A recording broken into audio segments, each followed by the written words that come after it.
Hi guys, my name is Christine and I'm a dating, relationship and personal development coach. And today I'm talking about, will your avoidant ex miss you if you are silent? So yes, the answer is yes. They will miss you if you are silent. They're not just going to forget about you, especially if they still love you and care about you. And that's sort of my advice for any sort of ex you're dealing with. It doesn't matter if they're an avoidant type or any other kind of type that is on the sort of the attachment theory spectrum. If your ex still loves you and cares about you, when you apply no contact, they're going to miss you if they still love you and care about you. And that's just one of those things. Now, I think a lot of fears that people have when it comes to being silent and going into no contact is they're worried that their ex is just going to forget about them, which is not true, okay? And if you're worried like, oh yeah, but I'm messaging them and I feel like I'm the only one that's keeping this thing alive, if I stop talking to them, then they're just going to forget about me. It's not true, okay? If they still love you and care about you, trust me, they will miss you and they will think about you and they will start wondering about you, okay, if they still love you and care about you. Now, of course, there's the opposite of that, though. If they don't love you anymore, if they don't care about you anymore, if they don't have any attraction for you anymore, if they don't have any feelings for you anymore, then yes, they probably won't miss you. And they probably won't care that you've gone, or they'll be relieved that you've gone and you're no longer contacting them anymore. So you kind of have to think about your own situation a bit, and if you still think that your ex has feelings for you, then it's probably likely that they will, miss you. But if you feel like, oh yeah, my ex is done, like my ex doesn't want me back anymore, it's been months, or you just know by the way that the last time you saw them and how they spoke to you that they're done, then you're not going to be able to make them miss you. But with that being said, no contact is still the best thing for you to do, because if they don't love you or care about you, doing no contact isn't going to make a difference. But also messaging them and still trying to be in their lives is not going to be, it's not going to work either. Nothing will work with an ex that doesn't love you anymore. Nothing. And I don't care what anyone else says on the internet. If they're done, that probably means that they're done, okay? There are probably some coaches out there that will lie to you and say, oh yeah, if your ex has lost feelings for you, you can reignite that, but you can't. If they're done, if they're genuinely done and they've decided to move on with their lives, there's nothing you can do. You only have some sort of wiggle room to switch things up if they still have some attraction for you and some feelings for you, okay? So no contact is the best thing to do in all areas, because even if you're unsure of what to do, even if you're unsure of how they feel about you, by applying no contact, you're going to find out eventually, right? Because if they do love you and care about you, they'll reach out. And if they don't love you and care about you, you'll just never hear from them again, okay? But that's why you don't want to be waiting by the phone or thinking about like, oh yeah, okay, so I'll do no contact for 30 days, or I'll do no contact for a month, or I'll do it for 2 weeks, or you'll come up with some other number that someone has said on the internet, which is the like amount of days that needs to go by for no contact to work. You don't want to be doing that kind of thing. You don't want to be waiting by the phone. You don't want to be trying to sort of ruminate on when they're going to be coming back into your life, because like I said, there's no way of knowing for sure, and which is why I believe that you have to do no contact forever. Like when you vow to do that and to do no contact, you need to do it forever, unless obviously of course they break no contact themselves. You should not be breaking no contact at all, ever, at any sort of under any set of circumstances. So that's really important to know. And what I want to talk about now quickly is the problem with avoidance. Now, I'm not a huge, big, deep diver into attachment theory, but I do know quite a lot about human nature, specifically with women as well. I know how women, what they find attractive, what they emotionally respond to, and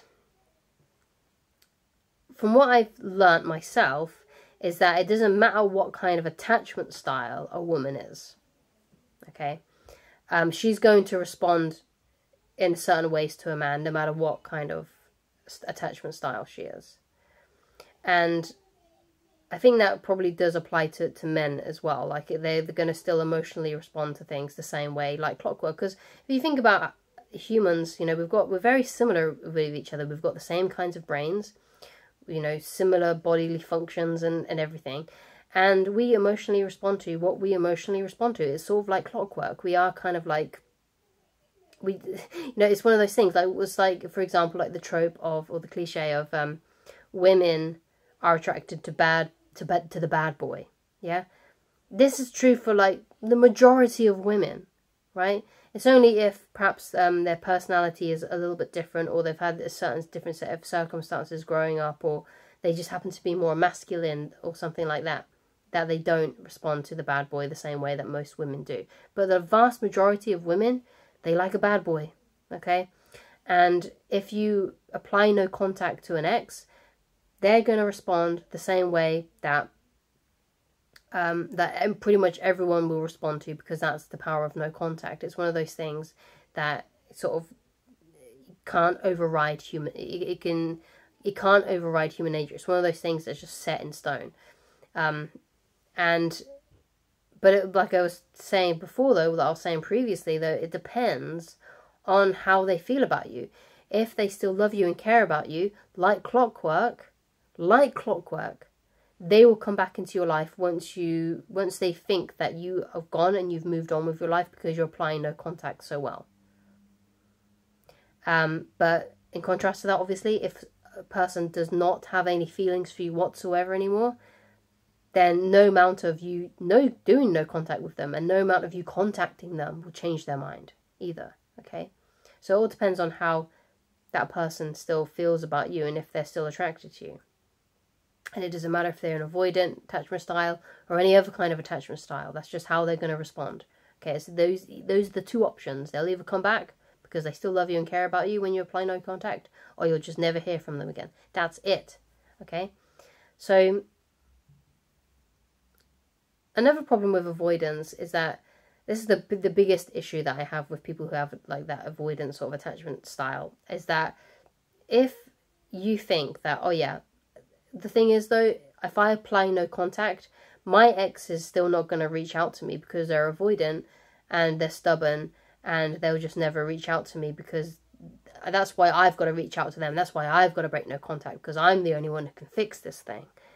If that's true, you don't want to be with that person. Because if you're the one that's always picking up the pieces because they're too stubborn to admit how they actually feel about you, then that's just how it's always going to play out in your relationship. And you're the one that's always going to have to be picking up the pieces. And that is an exhausting way to live. You do not want to be living like that.